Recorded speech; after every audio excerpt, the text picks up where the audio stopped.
Bienvenue à Bonjour, tous. bonjour tout le monde. Soyez les bienvenus donc à ce nouveau webinaire consacré à En cuisine. On va Voilà, nous attendre allons parler un donc instant. d'enseigner le français, de la restauration et de la gastronomie. Alors, on va attendre évidemment un petit peu que vous nous rejoigniez toutes et tous. Vous êtes encore une fois vraiment nombreux à vous être inscrits à ce troisième rendez-vous fausse de l'année. Hein. En janvier, nous avions fait un petit tour d'horizon de tout ce que nous pouvions vous proposer en français sur objectifs spécifiques.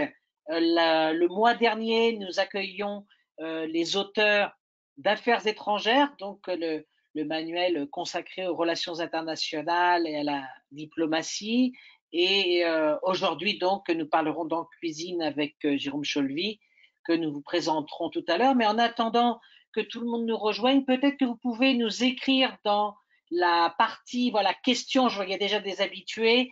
Dire un petit peu d'où vous nous écoutez, d'où vous nous suivez. Voilà, je vois qu'il y a bonjour du Portugal, du Mexique, d'Autriche, encore du Mexique. Je reconnais Edouard d'ailleurs. Bonjour. Voilà, de De Suisse également.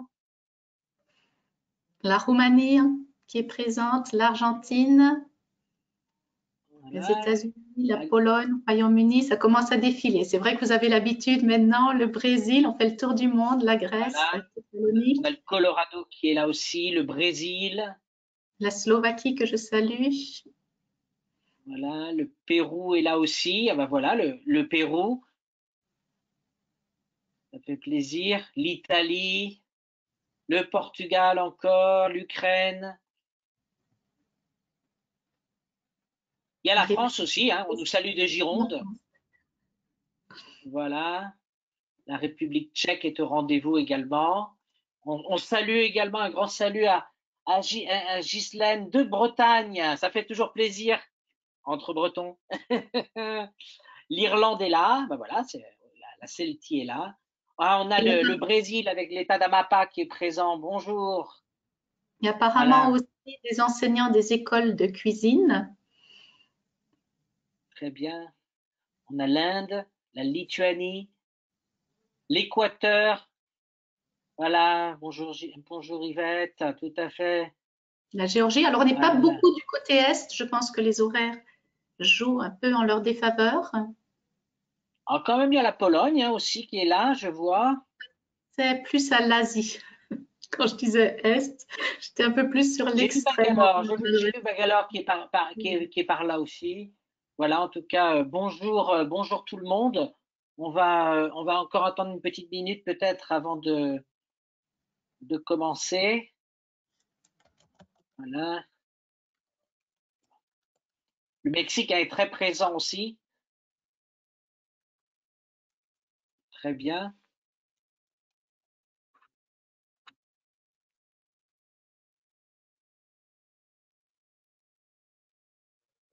Là, nous voilà. La Pologne, Salta, ah, l'Argentine est là. Si, on est vraiment, on fait encore une fois, et ça fait vraiment plaisir, un tour du monde d'est en ouest et nord au sud. Merci, merci encore. Voilà, le Panama est au rendez-vous également. Très bien. Alors nous allons peut-être commencer. Hein, comme je vous le disais, donc c'est un troisième rendez-vous fausse. Aujourd'hui, on va parler euh, dans ce webinaire organisé par Clé International d'enseigner le français de la restauration et de la gastronomie, donc avec comme invité Jérôme Cholvy et à toutes et tous qui nous suivez, vous recevrez, c'est l'offre découverte, vous recevrez un manuel numérique pour une durée d'une validité de 3 mois, donc pour découvrir le en cuisine numérique, voilà. Hein, donc nous avons, comme vous êtes inscrit, nous avons vos coordonnées, nous vous ferons parvenir ça dans les prochains jours, donc un code d'accès. Et avant de Bien, commencer, alors on va, sur le chat, si vous avez des tout à questions, fait. vous pouvez rédiger vos questions dans le chat, dans la partie questions, et puis on les transférera à la fin, puisque évidemment, on profitera de la présence de l'auteur pour lui poser des questions. Tout à fait. Alors, à la fin ou entre les questions, en fonction un petit peu du thème, hein, mais n'hésitez pas en tout cas à commenter, à envoyer vos questions et on fera remonter tout ça. Alors, on va vous présenter notre invité. Bonjour Jérôme. Voilà. Est-ce que Bonjour à tous, vous Jérôme, m'entendez? voilà. Oui, on t'entend très bien, Jérôme. Bonjour. Alors, c'est vraiment un très grand plaisir pour nous de compter sur ta présence justement pour nous parler du français de la restauration et de la gastronomie. Alors, quelques mots sur Jérôme Cholvy, donc professeur de lettres qui a enseigné le français dans plusieurs établissements français à l'étranger. Il est d'ailleurs actuellement en poste au lycée français de Milan, en Italie. Il a également enseigné, il est également enseignant et formateur de français langue étrangère et de français sur objectifs spécifiques dans des contextes variés, en institut français, en alliance française, à l'université, et a collaboré au développement de programmes de formation fausse pour des institutions comme par exemple le Centre de langue de la Chambre de commerce internationale de Paris-Île-de-France, et il a collaboré à la réalisation de plusieurs manuels dans le domaine du FLE et du FAUSS et de la littérature, et du FAUSS bien entendu, comme vous le voyez ici avec le En cuisine dans la collection pro de Clé Internationale, et c'est ce dont nous allons parler aujourd'hui. Alors, pour commencer justement, Jérôme, comment c'est né un peu l'idée de cet ouvrage? Avant tout, bonjour à tous, hein, parce que pour moi c'est très impressionnant de faire cette visioconférence. Je suis un collègue, hein, comme vous tous, un prof de lettres, et je disais il y a peu à Philippe que ça dépasse de beaucoup l'audience que j'ai d'habitude dans mes cours. Donc bonjour à tous, où que vous soyez à travers le monde, c'est impressionnant de s'adresser ainsi à tout le monde.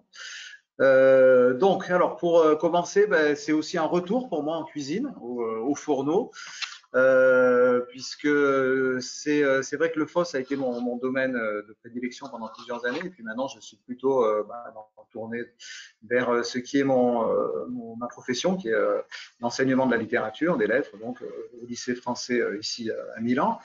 Et pour moi, c'est replonger donc dans la conception de ce manuel qui a été une aventure très plaisante. Voilà. Alors, comment il a été conçu tout d'abord?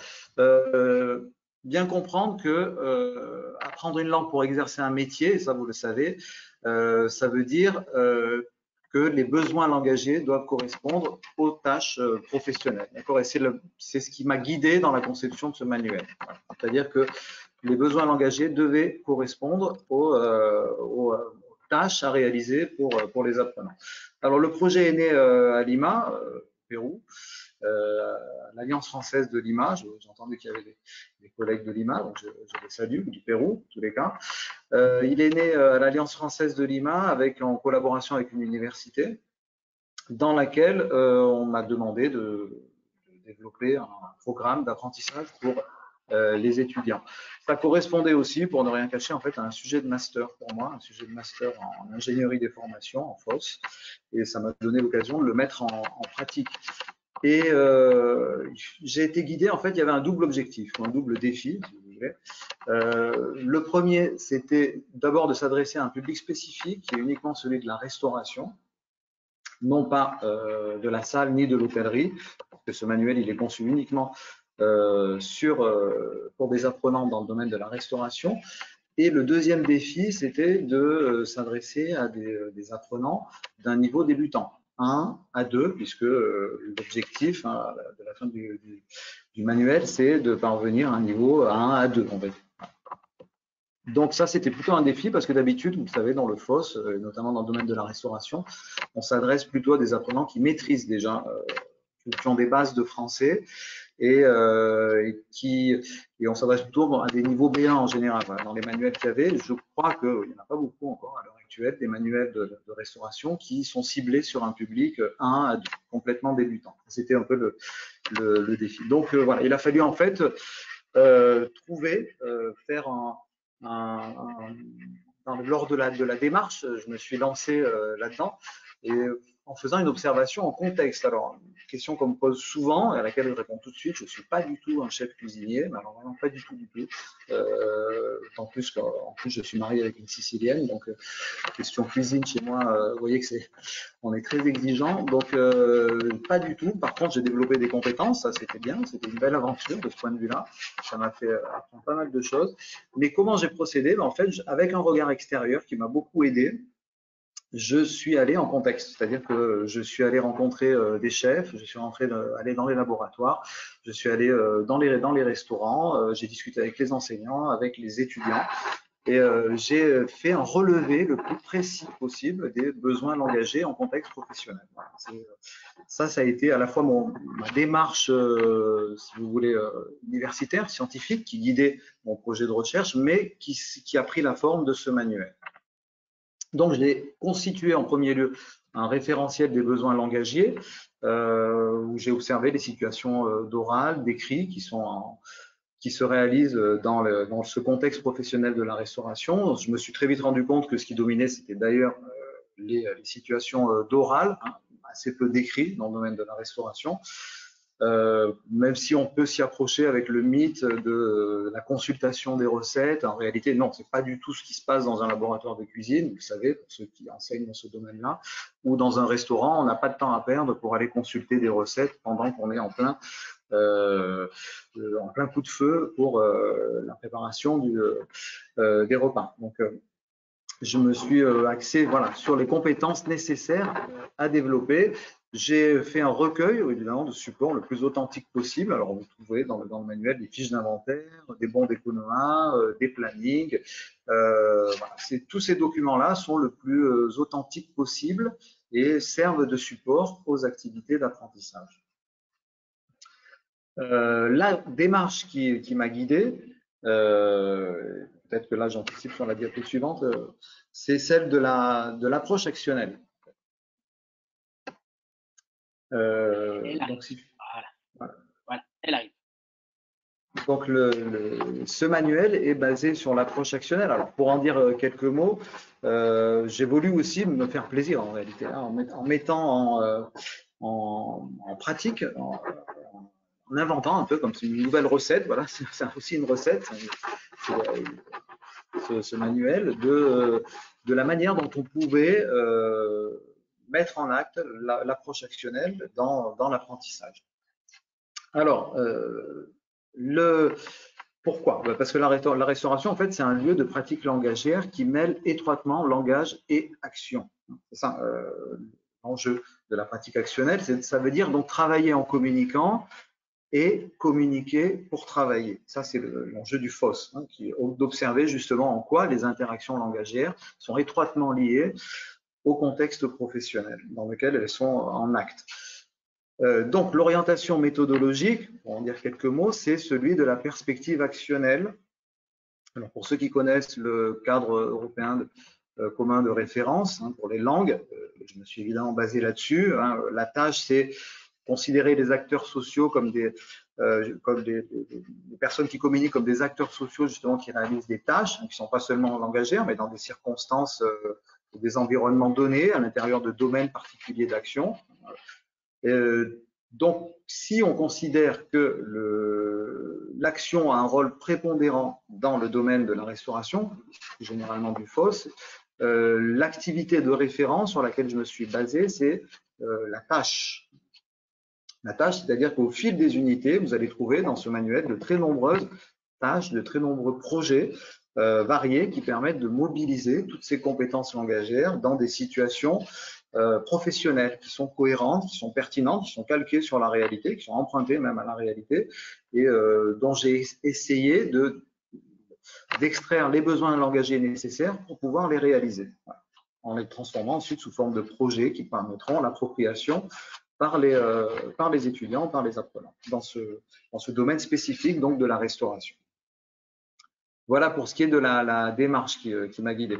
Et je dois dire que c'était en fait à la fois un plaisir et un travail de recherche, parce qu'il s'agissait pour moi, ce qui était plaisant, et j'espère que ça se retrouve dans le manuel, c'est cette dimension d'observer un domaine professionnel qui m'était complètement inconnu, hein, comme une enquête véritablement que j'ai menée, avec un recensement, puis ensuite de le transformer en activité pédagogique le plus ludique et les plus profitables possibles, mais cohérente avec ce milieu-là.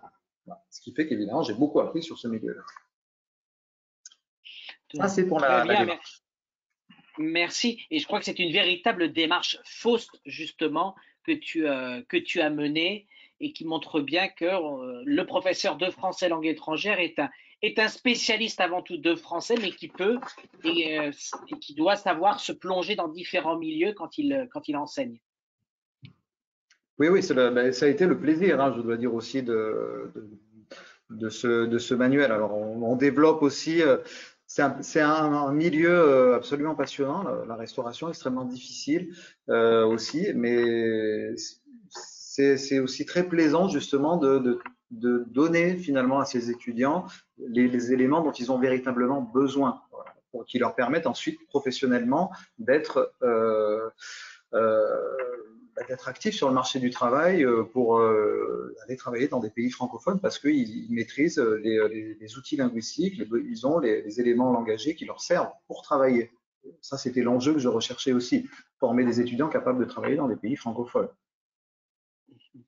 Tout à fait. Alors, puisque justement, tu nous parles de ces outils qu'il a fallu mettre en place, peut-être que je te propose justement que l'on voit de plus près l'organisation d'une unité pour qu'on comprenne cette démarche concrètement, hein, dans chacune de ces phases. Alors pour cela, je vais donner la main à ma collègue Annika Terrer, donc qui va t'accompagner, Jérôme, dans ce petit feuilletage que nous allons faire et que tu vas commenter. Voilà. Alors, on va changer le présentateur. Il faut que je retrouve Annick qui a disparu de ma liste.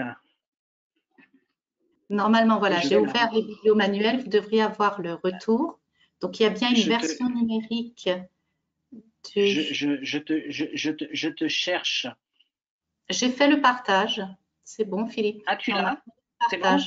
Et puis la main. Parfait.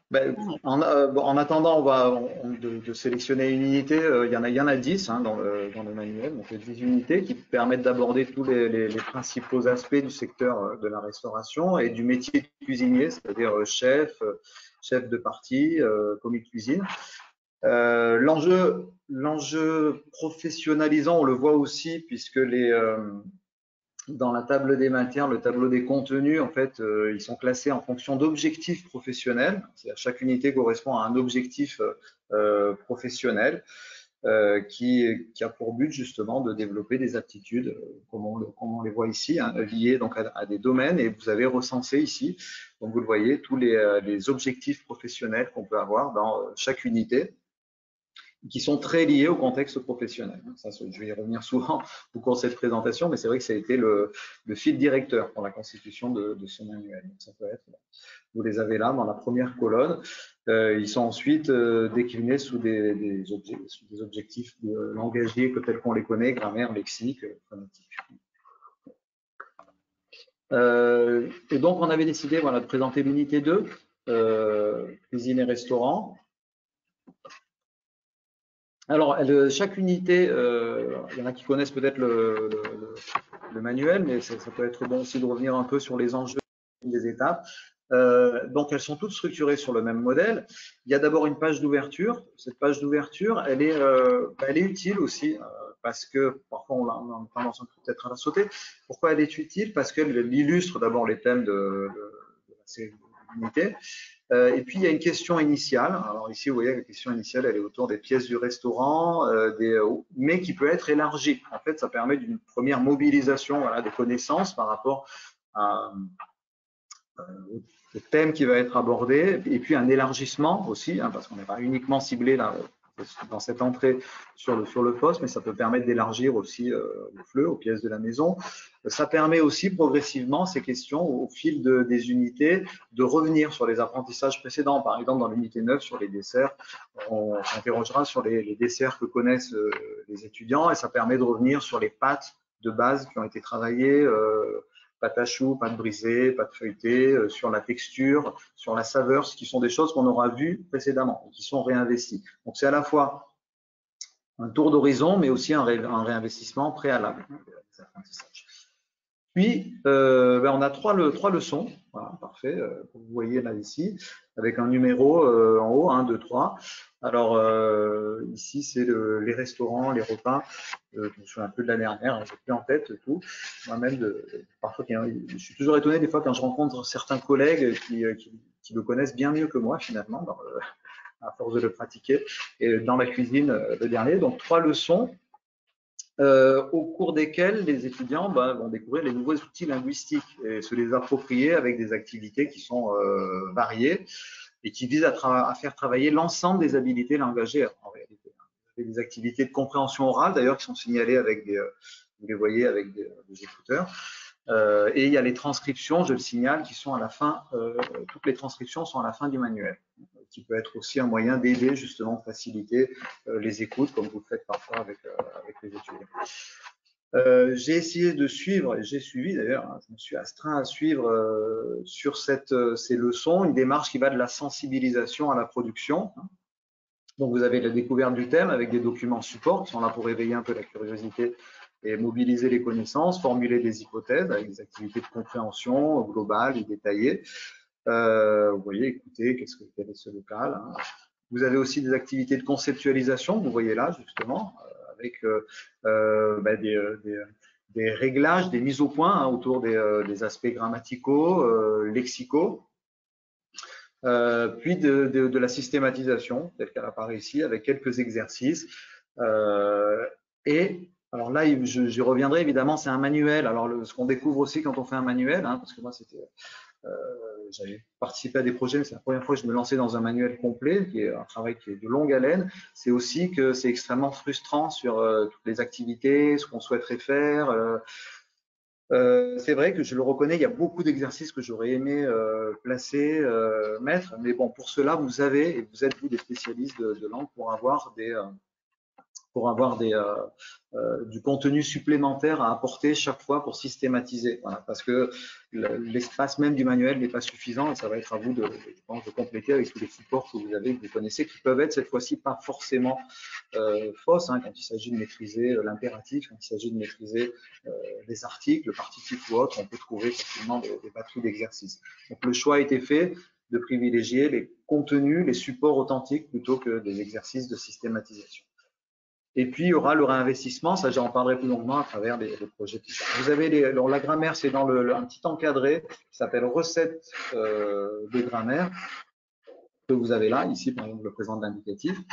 Et puis, vous avez pour le lexique les mots courts, hein, dans une optique un peu plus pragmatique, les mots qu'on utilise dans le domaine donc, de la restauration ou liés à la thématique qui est abordée.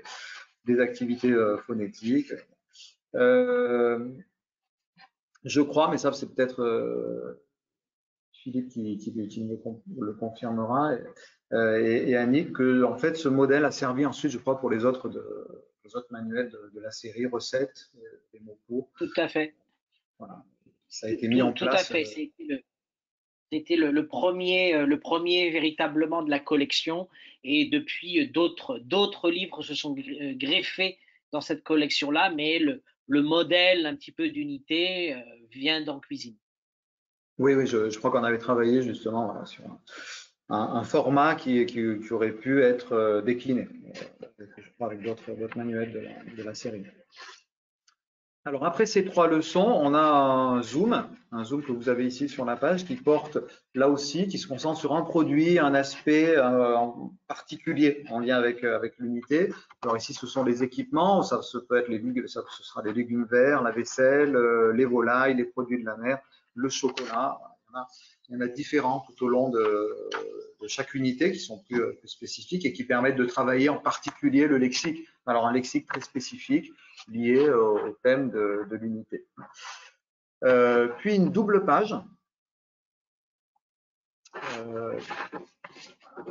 qui prend véritablement le nom en fait du manuel, qui est en cuisine, qui s'intitule En cuisine, et elle reprend les apprentissages de l'unité pour les réinvestir dans des activités qui s'assimilent en fait à des tâches professionnelles. Voilà. D'où le nom même de cette double page qui a donné le nom au manuel. Pourquoi? Parce que les activités que vous retrouvez là sont des activités d'ordre professionnel qui correspondent en fait à des tâches professionnelles et qui permettent de réinvestir tout ce qui a été abordé préalablement dans l'unité. Alors, vous y trouvez une fiche cuisine toujours, qui est en lien avec l'unité. Je crois qu'ici c'est les crêpes d'ailleurs. Avec une fiche donc, technique de réalisation de mini crêpes soufflées au jambon. Ça peut être une salade de fruits, ça peut être un plat de viande, suivant les thèmes qui seront abordés. Et vous y trouvez aussi un projet, comme vous l'avez là, systématiquement. Donc une recette, une fiche de cuisine qui sert de support, une fiche technique, plus une recette qui est ici d'organiser la visite du laboratoire et de l'école, qui est une manière de mettre en pratique les apprentissages lexicaux, en particulier de l'unité autour des équipements, des salles, des locaux. Voilà, ça peut être un projet sympa à mener avec les étudiants, mais j'y reviendrai quand on va aborder les projets. Toutes les deux unités, par contre, alors je ne sais pas si là ce sera fait, si voilà, toutes les deux unités, on trouve aussi une double page culture gastronomique qui permet de faire le point sur des aspects plus culturels liés à la gastronomie, à la restauration en France. Ce seront les modes de restauration, comme c'est le cas ici, ce seront le pain, le vin, le fromage, la trinité gastronomique française, puis la haute cuisine française. Alors, ce sont des documents authentiques, ce sont tous des documents authentiques, mais didactisés. Et je dirais que c'est peut-être un des seuls espaces véritablement consacrés à la compréhension écrite, parce que, comme je vous l'ai expliqué, c'est pas un domaine de la restauration où il y a beaucoup de compréhension écrite, ou alors elle est très ciblée sur des fiches techniques. Et ici, elle est plutôt mise dans une optique aussi que j'ai souhaité le plus possible interculturelle, qui permettent aussi pour des étudiants du monde entier de saisir la dimension gastronomique, ce que signifie la gastronomie dans la culture française. Voilà pour la présentation d'unité. Je rajoute qu'en annexe, vous avez des tableaux de conjugaison, vous avez les transcriptions des enregistrements audio. Et une question qu'on m'avait souvent posée, ça correspond à un volume entre 100 et 120 heures. Mais alors après, tout dépend du rythme de progression, de ce que vous souhaitez travailler en particulier. C'est 100-120 heures. Au terme, les étudiants devraient avoir atteint un niveau A2, voisinant A2. Voilà pour la présentation d'une unité. Philippe, je te redonne de nouveau la main. Je reprends le partage. Normalement, est-ce que c'est bon pour le partage? Alors, ça va venir. Non, il arrive. Il va venir. Il faut que je reprenne la main. Normalement, ça va. Est-ce que c'est bon? Est-ce que c'est bon là? J'ai pas l'impression. Non, on le voit pas. Non. C'était, je crois qu'on avait prévu de parler un petit peu des outils grammaticaux. Oui. Je peux commencer.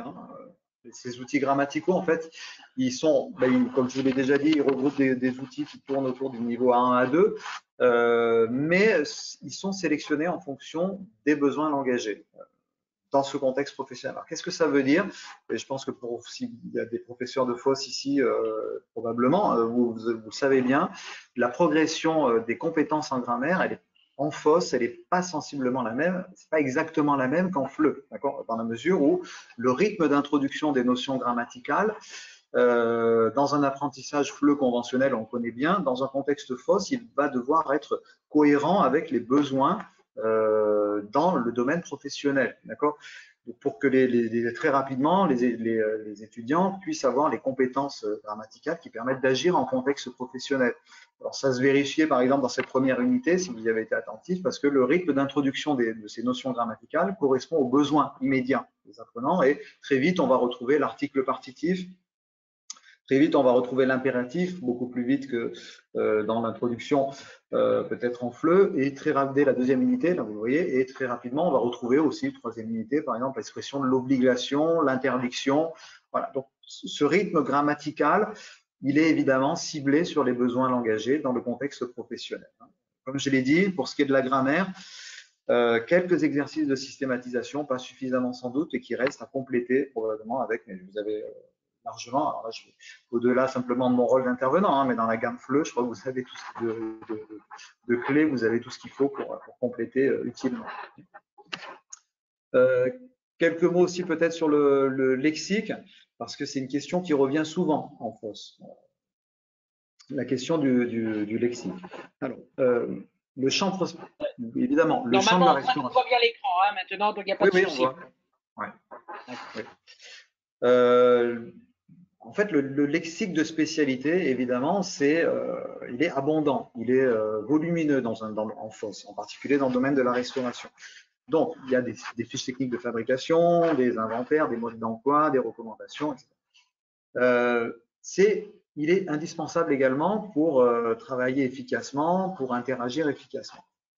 Néanmoins, en FOSS, il ne faut pas, probablement, c'est mon opinion, faire du lexique un apprentissage, un objectif en soi. Voilà.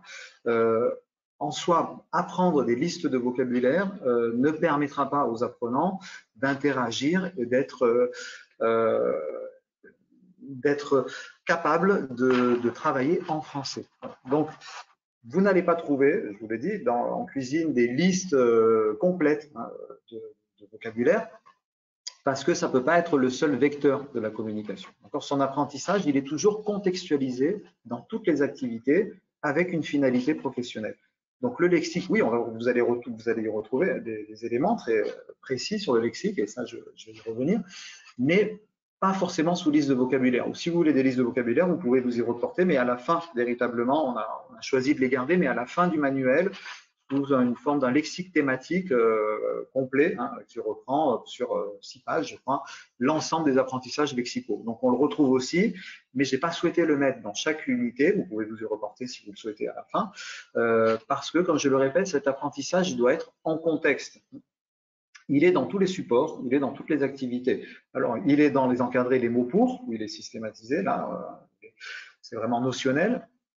Mais on le retrouve, bon, surtout dans toutes les activités, comme je les ai dit.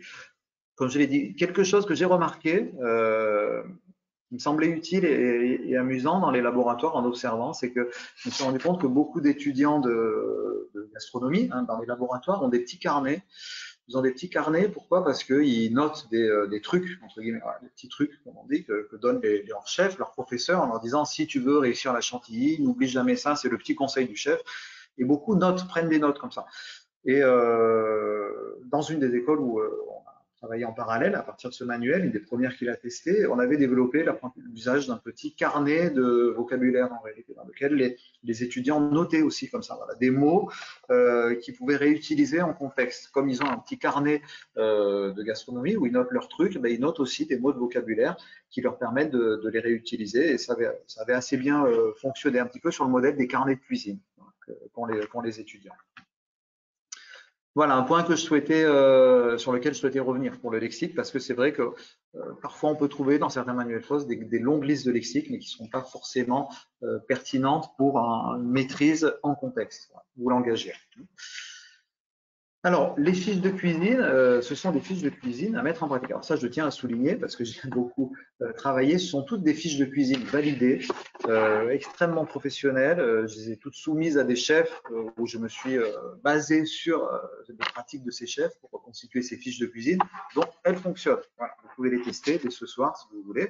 Pour ceux qui n'ont pas encore dîné, elles sont complètement fonctionnelles et opérationnelles. Elles sont très elles donnent de bonnes réussites. Je les ai moi-même testées. C'est comme ça que j'ai développé un petit peu mes compétences en cuisine, pour le coup. Donc, ce sont des recettes typiquement françaises. Là, c'est la soupe au pistou. Voilà. Vous trouverez la quiche lorraine, la ratatouille, la sole meunière, les macarons, blanquette de veau à l'ancienne. Bref, de quoi se mettre en appétit. Donc, ce sont toutes des recettes traditionnelles conçues donc sur le modèle même technique d'une fiche de fabrication, telle qu'elle est, elle a ce format-là. En France, vous voyez pas de texte, très peu de compréhension écrite. Ici, on est sur des contenus très sommaires qui sont à la fois lexicaux et injonctifs sur la modalité de pratique, de mise en pratique pour produire la recette. Et elles ont pour moi comme objectif de souligner le lien entre apprentissage de la langue et apprentissage professionnel. Elles sont adaptées aussi au contexte, à la progression. Il a fallu que je trouve des recettes qui correspondent à la progression des apprentissages lexicaux, grammaticaux, langagiers en fait, parce qu'on ne pouvait pas évidemment mettre une recette trop compliquée d'emblée. Donc, elles sont conçues de manière progressive, en réinvestissant de manière progressive et en cumulant, on va dire, tous les apprentissages au fil de la méthode. Ce qui est souhaitable, évidemment, c'est qu'elles soient mises en pratique. Alors, soit en autonomie, soit en laboratoire. Dans mon idéal, voilà, mais bon, ensuite, et puis alors encore, l'idéal, il est très loin de ce qu'est notre réalité actuelle à distance, mais dans mon idéal, l'idée était de travailler en coordination, évidemment, avec les professeurs de laboratoire qui pouvaient collaborer ensemble pour réaliser ces recettes en laboratoire, les tester. Ça, ce serait évidemment l'idéal et ce serait le summum du réinvestissement. C'est pour ça que ces fiches de cuisine, elles ont leur sens ici, elles sont à pratiquer. Alors en autonomie, pourquoi pas. J'ai vu des cas où par exemple les élèves les faisaient chez eux puis amenaient les recettes, ou bien que ça peut donner lieu aussi à une évaluation. J'y reviendrai quand je parlerai de l'évaluation. Mais utilisez-les véritablement comme des supports d'apprentissage et du lien entre l'apprentissage linguistique et la réalisation professionnelle. Très bien. Alors, je crois qu'il y a un point aussi fondamental et tu insistes dessus et tu vas nous en parler, c'est le projet, n'est-ce pas? Oui. Alors les projets, moi j'y tiens beaucoup, d'abord parce que je me suis amusé à essayer de les concevoir et puis parce que comme je le disais, je pense que alors même s'il intervient sur la fin de l'unité, ça reste le centre pour moi de la démarche et le centre de l'unité, ce projet. Ils sont variés, vous les trouverez dans les pages en cuisine et ils servent à réinvestir complètement l'ensemble des apprentissages avec des activités concrètes. Voilà pourquoi, pour moi, ils ont véritablement ce but-là. Ça peut être, ici, c'est réaliser un petit livret de recettes, voilà, de viande ou de volaille, rédiger un inventaire, des ustensiles, comme ça se fait dans les cuisines ou dans les laboratoires, organiser une visite guidée, je crois que je l'ai dit, poster une recette de jus de fruits sur un blog, voir les commentaires, y répondre, préparer une dégustation de hors d'œuvre, fêter les anniversaires avec des desserts français. Toute une série de projets dans chaque unité. Et ils ne sont pas anecdotiques. Voilà, c'est ça que je me fais le promoteur de ces projets parce que parfois on se dit on n'a pas le temps de les réaliser, c'est long, c'est compliqué, on les saute un peu. Et en réalité, c'est ce qui permettrait véritablement de remobiliser toutes les compétences de l'unité dans des tâches, remobiliser tous les outils linguistiques, les mettre en pratique, toutes les compétences langagières et les concrétiser dans la réalisation de cette tâche. Voilà. Si possible, donc l'idéal, ce serait dans la tâche de le déléguer au maximum aux apprenants, qu'ils soient partie prenante, organisateurs eux-mêmes de ces projets, puisque ce serait évidemment le summum du réinvestissement et de ce qu'est la tâche dans sa dynamique, dans sa logique, et que donc l'enseignant soit là finalement pour trouver les conditions, créer les conditions matérielles à ce qu'elle puisse se réaliser le mieux possible. Mais ça, je sais bien que c'est pas toujours possible, que c'est parfois compliqué, mais regardez-les, considérez-les avec attention et pourquoi aussi, je fais un point ici si j'ai le temps, je ne sais pas quelle heure il est, oui, peut-être, rapidement, sur l'évaluation, parce qu'évaluer en FOSS, c'est très difficile. Qu'est-ce que ça veut dire évaluer en FOSS? En réalité, quand on apprend une langue en FOSS, on l'apprend pour travailler, voilà. On l'apprend pour avoir une capacité à développer dans un contexte professionnel. Donc, si on fait des évaluations, et il y a des pages évaluation, il y a une page bilan à la fin de chaque unité, qui est une évaluation, somme toute sommative. Mais si en FOSS, on veut s'orienter sur une évaluation pertinente, il faut que ce soit une évaluation tâche dans la réalisation d'un projet, qu'on démontre que les activités langagières, les compétences qu'on a développées ont peut les utiliser dans la réalisation du métier qu'on souhaite pratiquer. Donc le projet, il a aussi ce sens-là. Alors évidemment, il n'est pas toujours facile à évoluer parce qu'un projet en cuisine, il a une dimension collective. Ça pose le problème de la personnalisation, mais c'est un métier qui se pratique de manière collective aussi. Personne dans une brigade ne travaille seul. Donc, vous voyez qu'il y a ces deux aspects qui sont intéressants, l'aspect collectif et réinvestissement, évidemment, si possible, comme je l'ai dit, à coordonner avec les enseignants de laboratoire, vos collègues, dans la mesure du possible, si ce serait l'idéal, qu'ils puissent se réaliser dans ce contexte-là. Parce que ça répond à cette question, comment évaluer véritablement en faute. Alors, pour la réalisation des projets, voilà, vous en avez, c'est l'idée là dont j'étais en train de parler, c'est-à-dire que ces leçons, vous voyez les différents éléments que vous avez là sur les ingrédients de base, progressivement la fiche technique, puis le projet qui va être ici, je ne sais pas, c'est peut-être la diapo successive, Philippe, voilà. Oui, le projet, c'est voilà, le projet, c'est ici préparer des tartes salées et des tartes aux fruits pour un événement de l'école, et donc qui permettra de mettre en pratique ces apprentissages dans le contexte un peu festif peut-être d'un événement.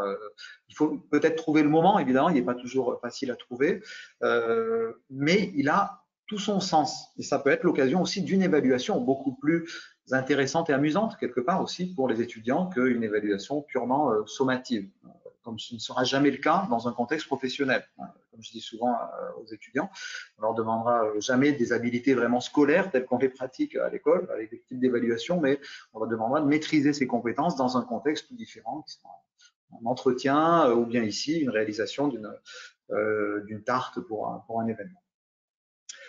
Pour vous guider, c'est peut-être là-dessus que je terminerai, vous voyez le petit encadré, il est emprunté au guide pédagogique dans lequel, donc, en fait, le projet, je ne peux pas le détailler comme je le souhaiterais là dans le manuel. Donc, en fait, vous avez dans le guide pédagogique toutes les étapes du projet qui sont ici indiquées et détaillées en essayant d'axer là aussi la réalisation du projet, à le faire prendre en main par les étudiants, c'est-à-dire que les produits de saison sont privilégiés, puis ce seront les étudiants eux-mêmes qui vont sélectionner en commun ce qu'ils souhaitent réaliser. Voilà, c'est eux-mêmes qui seront le plus partie prenante, si possible, de ce projet, et tout cela en français, évidemment, ce serait l'idéal et l'enjeu.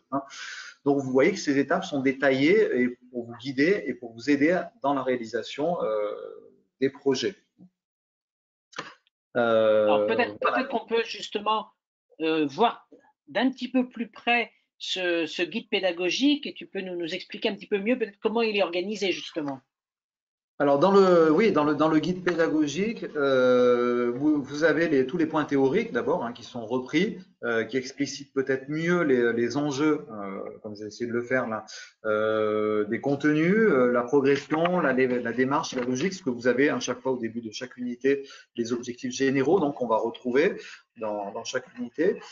Vous avez évidemment tous les corrigés qui sont bien utiles, parfois parce qu'on est dans un secteur très, très spécifique et on n'est pas tous des spécialistes. Alors là, moi, je suis le premier à l'admettre et je crois que c'est par là que j'ai commencé. J'étais absolument pas spécialiste du domaine et parfois on n'a pas le temps non plus de se former sur tous les domaines dans lesquels on intervient. Donc, il est utile parce que si on n'a pas forcément la maîtrise de ce domaine-là, vous avez ici, parce que j'ai des collègues de FOS, je le sais très bien, qui interviennent dans le domaine parfois de la santé, de la restauration, de l'hôtellerie. Bon, on ne peut pas se former, on n'est pas des spécialistes de tout. Donc vous avez ici tous les corrigés soigneux. Vous avez des encadrés peut-être sur la diapo successive. Alors, on va rentrer dans le détail. Bien, merci. Voilà, vous avez un encadré, par exemple, à noter qui est bien utile parce que si c'est moi-même qui l'ai doté en premier lieu quand je me suis intéressé à ce domaine-là, donc je me suis dit qu'il était sans doute intéressant de spécifier des aspects, des compléments d'information, voilà, qui permettent de mettre en contexte les apprentissages pour les étudiants, parce que c'est des choses à connaître, à maîtriser sur ce domaine-là, et vous les avez dans tous ces petits encadrés à noter, donc qui permettent de compléter utilement vos cours, hein, au moyen des apprentissages, de les contextualiser.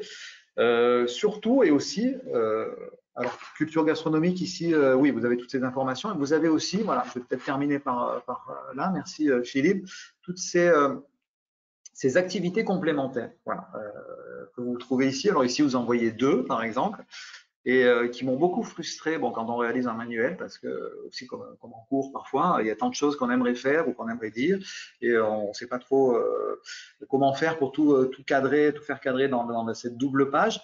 Donc, vous les trouvez ici, un grand nombre d'activités complémentaires qui prolongent utilement tout ce qu'on peut faire par rapport à la séance. Alors ici, c'était le pain, hein, l'enjeu culture gastronomique, c'était autour du pain et de la place du pain dans la culture française. On peut imaginer une enquête qui est menée, voilà, avec alors, toujours des projets que j'ai essayé de penser, comme toujours, dans des contextes très liés à la maîtrise langagière, dans le contexte professionnel. Hein. C'est-à-dire, si on fait une enquête, c'est pas un texte à rédiger, dont on n'aura pas forcément besoin des apprenants de restauration, mais plutôt des outils ou des supports d'écrit qu'ils ont qui très synthétique qu'ils ont à maîtriser, ou bien de manière plus interculturelle, l'achat du pain en France, qui est toujours un grand moment pour n'importe quelle personne qui vient en France, les premières grandes étapes, qui est la boulangerie, ou bien j'en avais mis d'autres peut-être, Philippe, je crois aussi, sur Oui, alors tout à fait. Sur les herbes, je crois, les herbes oui, aromatiques, voilà, sur les herbes pardon. aromatiques, par exemple, là, on peut faire une présentation spontanée d'un plat aux épices, parce que suivant les cultures gastronomiques, c'est pas du tout la même chose. Hein. Les épices varient beaucoup selon les cultures gastronomiques. C'est un produit exotique en France, hein, alors que ça l'est pas dans d'autres cultures gastronomiques. Ça peut être une occasion justement en prolongement que chacun amène une présentation d'un plat plus ou moins épicé. Qui soit l'occasion d'une présentation dans laquelle on réinvestisse tous les apprentissages lexicaux, par exemple, hein, de la séance, ou bien, je ne sais plus ce que j'avais mis, une sortie, par exemple, à un marché aux poissons, voilà, une sortie au marché aux poissons qui se pratique beaucoup en fait hein, dans les laboratoires, dans les écoles de cuisine, parce qu'on apprend à sélectionner les produits, à connaître les fournisseurs, et ça peut être le prétexte pour toute une série d'activités, de présentation, de compte rendu de cette sortie, de sélection d'un plat ou voilà. Toutes ces activités, vous les trouvez dans le guide pédagogique qui est aussi précieux finalement que le manuel dans mon optique en tous les cas, parce que j'y ai mis autant de travail en réalité pour essayer de développer et d'amplifier les activités possibles. Voilà, je Tout crois à que moi fait. j'aurais à peu près terminé. Hein. Oui. Merci. Non, merci beaucoup, Jean. Non, je crois que tu as raison, oui, de signaler l'importance de ce guide pédagogique qui est un véritable prolongement en fait du manuel et qui fournit des outils indispensables. En particulier, je pense aussi à des profs qui auraient peut-être pas autant de pratique du FOSS dans ce domaine-là. Ils ont vraiment tout là. Je dirais, ils ont toutes les recettes pour travailler. Oui, oui, oui, ben oui. Alors, il faut surtout pas culpabiliser parce que moi, quand je me suis lancé là-dedans, je connaissais absolument rien. Hein, et d'ailleurs, je peux vous dire que ce serait, enfin, j'y ai mis plusieurs mois, hein, donc ça a été un travail de très longue haleine sur presque une année. Hein. Donc, on va pas devenir des spécialistes, on ne peut pas, et d'ailleurs, on peut pas être des spécialistes de tout. Donc, voilà, ce guide pédagogique, il est fait justement pour répondre à ces attentes de manière tout à fait compréhensible. Parce qu'on les utilise tous. Hein. Moi-même, en tant que prof de lettres, il m'arrive de les utiliser bien volontiers et avec profit. Donc voilà, il est là pour répondre. Ben d'abord, on y trouve toutes les corrections, hein, évidemment, mais aussi il vous aide avec ces petits encadrés à noter, il vous aide aussi peut-être à amplifier les connaissances sur un domaine sans avoir à aller forcément les chercher par soi-même, et il permet de faire le point sur une thématique particulière.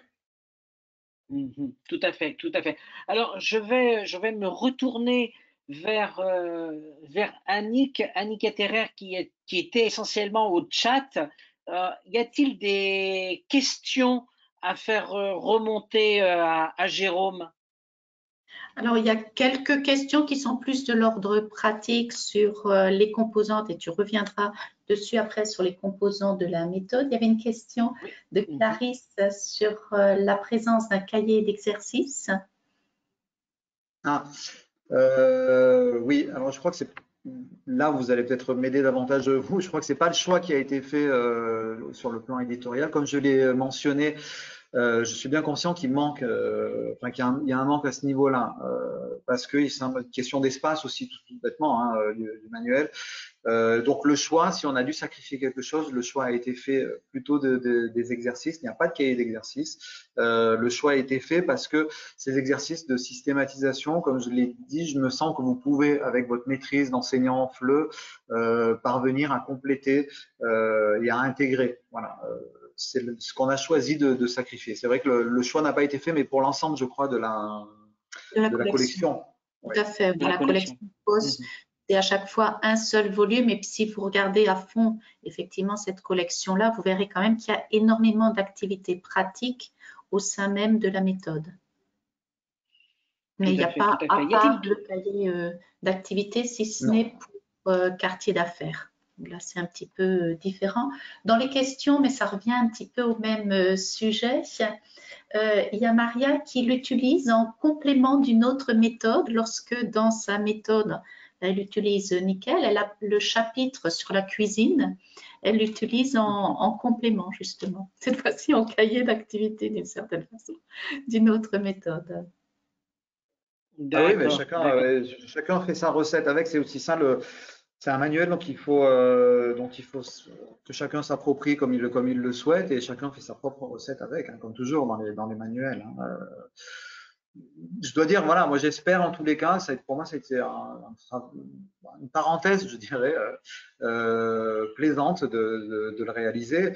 Bon, ma vie a pris d'autres parcours depuis. Je suis revenu à mon activité principale qui est prof de lettres, mais c'était en tous les cas une parenthèse vraiment instructive, voilà, qui m'a beaucoup appris aussi sur ma pratique pédagogique, je dois dire. Donc j'espère qu'on y retrouve cette dimension dans le monde. Je vois qu'il y a une remarque par rapport justement aux documents authentiques. Je crois justement que le livre est particulièrement riche en documents authentiques et en authenticité aussi. Alors oui, à part quand il nous a fallu faire vraiment des illustrations, même si on les a recomposées, elles ont comme support des documents authentiques. Alors là, là-dessus, je suis vraiment, j'ai été très strict. Hein, ça n'a pas toujours été facile pendant les communications avec l'éditeur, le chargé de l'édition avec lequel j'ai été en contact, parce que j'ai été vraiment très soucieux d'avoir des supports extrêmement authentiques. Les fiches techniques que vous avez, les inventaires, les documents sont tous des documents authentiques. Voilà. Et pour ce qui est en particulier des fiches techniques de fabrication, donc pour les recettes, c'est ce format-là qui est le modèle qui est utilisé. Voilà. Si vous l'avez sous cette forme-là, c'est pas un choix iconographique de notre part, c'est vraiment le format d'une fiche technique de fabrication dans un laboratoire de cuisine. Voilà. Il a ce format-là, et là-dessus, j'ai été extrêmement soucieux. Ce sont des documents authentiques. On ne peut pas faire du faux si on ne travaille pas sur des documents véritablement authentiques. Là-dessus, je le garantis. Ils sont même vérifiés, c'est-à-dire que j'ai pris soin d'avoir plusieurs avis de chefs pour vérifier que les recettes soient bien cohérentes. Tout à fait. Merci beaucoup. Annick, y a-t-il d'autres questions à faire remonter avant de poursuivre? Pas spécialement, on est sur des aspects techniques. Sur la suite, il y a une question sur s'il y a des niveaux B1, B2, donc il y a en cuisine et en salle. Il y avait également une question sur l'hôtellerie niveau A1, A2. Alors, hôtellerie.com, on est plus sur du B1. Donc, franchement, pour ce qui concerne les premiers niveaux, ce serait plutôt effectivement en cuisine ou alors bon voyage. Mais là, on sort voilà, Sort du domaine, là. Voilà. Oui, Tout à fait. là-dessus, je peux rajouter que c'est vrai un des manques, c'est qu'il n'y a pas de DFP, de diplôme de français professionnel ciblé uniquement sur la restauration. Ça, c'est sûr. C'est hôtellerie-restauration. Il est même plus axé, ce diplôme-là, sur l'hôtellerie que sur la restauration. Euh, Ça, c'est vrai que c'est peut-être un manque qu'on peut déplorer. D'où ce que j'ai pu développer sur l'évaluation, c'est-à-dire qu'il y a bien quelques évaluations sommatives à la fin, mais l'évaluation concrète, en fait, en FOSS, elle se fait en pratique, c'est-à-dire elle se fait dans la maîtrise et dans l'exercice du métier, d'où l'importance, j'y reviens, des projets, des micro-tâches, de toutes les micro-tâches qui sont autant d'évaluations formatives au fil de l'unité. Parce qu'elle se pratique comme ça, l'évaluation et la maîtrise du langage de spécialité, il a cet objectif-là. Il n'a pas l'objectif de la réussite d'un examen véritablement, mais plutôt d'une maîtrise professionnelle. Et puis parce qu'il était difficile, pour compléter aussi, hein, une question que je me suis posée, c'est qu'il était très difficile, les modalités d'évaluation dans le domaine de la restauration sont très variables d'un pays à l'autre, d'une structure à l'autre. C'était difficile de trouver un format commun. Voilà. Bon, sinon, il y a pas mal de remarques en disant qu'ils adorent le livre, ils l'utilisent, ils sont très, très satisfaits. C'est toujours plaisant. Ouais. Merci. Oui, oui, oui, tout à fait. Hein. Je vois on a eu beaucoup de personnes qui sont venues le découvrir, mais nous avons aussi eu beaucoup de participants qui venaient nous rencontrer, qui viennent partager le plaisir d'utiliser le manuel. Certains déjà depuis qu'il est sorti et qu'ils continuent à prendre plaisir à l'utiliser. Donc c'est vraiment Oui, très d'autant bien. plus qu'ils en sont bien plus spécialistes que moi parce qu'ils le pratiquent quotidiennement. Alors, peut-être avant, ne nous quitte pas, Jérôme, mais on va prendre juste 2 petites minutes pour rappeler justement, parce qu'il y a eu des questions aussi sur les composants dans cuisine. Donc, je vais faire un petit rappel justement. Donc, nous avons et la version papier et la version numérique. La version papier, c'est le livre de l'élève, hein, celui dont on a essentiellement parlé, mais aussi évidemment, et vous avez vu, très riche, il y a aussi donc ce guide pédagogique disponible en version papier, qui est un véritable prolongement, comme nous l'avons vu dans toutes les explications de Jérôme Cholvy, un véritable prolongement du manuel de l'élève, donc je dirais indispensable. Et puis, et ça je crois que c'est important et encore plus évidemment par les temps qui courent, depuis quelques mois, vous avez à votre disponibilité la version numérique dans Cuisine. Donc une version élève, c'est une licence d'1 an, donc qui est exactement comme le livre de l'élève dans sa version papier, mais évidemment enrichi, hein, par l'intégration notamment évidemment de tout ce qui est documents, les agrandissements, etc. Et puis vous avez surtout aussi pour vous, professeur, la licence professeur, c'est une licence de 4 ans qui vous permet, qui contient en plus donc le guide pédagogique. Hein, il est donc inclus en version PDF, comment dire, que vous pouvez donc consulter, que vous pouvez sauvegarder. Vous pouvez, je rappelle aussi que ces versions numériques, vous pouvez les utiliser en ligne ou hors ligne. Et je crois que ça aussi, c'est un point important à rappeler. Et dans la version enseignant, en plus évidemment du guide pédagogique, vous avez un environnement qui vous permet de créer votre propre espace cours. Donc d'ajouter tous les documents que vous souhaitez associer à telle ou telle leçon, à telle ou telle activité. Évidemment, ça c'est possible à travers le manuel numérique. Alors, on nous a posé la question, c'est donc la version numérique élève que vous recevrez, donc toutes celles et ceux qui avaient participé justement à ce rendez-vous. Quand vous êtes enregistré, vous nous avez laissé vos coordonnées et c'est à l'email que vous nous avez laissé que vous recevrez d'ici quelques jours un code pour pouvoir activer justement votre version numérique. Ce sera une licence d'essai, une licence découverte de 3 mois. Voilà. Alors, avant de nous quitter encore, je voudrais vous donner un nouveau rendez-vous Cette fois-ci, nous allons parler mode. Parlons mode avec justement là aussi en présence de l'auteur, Dominique Frein. Elle nous accompagnera et ce sera alors je dois vérifier, j'ai marqué mardi 23 avril. Suivez notre actualité sur les réseaux, suivez notre actualité dans notre bulletin. Nous vous confirmerons la date, si c'est le lundi ou le mardi que se fera cette présentation. Mais en tout cas, rendez-vous fin avril hein, pour ce rendez-vous. Et puis aussi vous rappeler, bien évidemment, que nous vous donnons un rendez-vous important à partir de la semaine du 17 au 24 avril, avec 2 jours phares que sont les 17 et 24 avril pour l'université Clé Formation.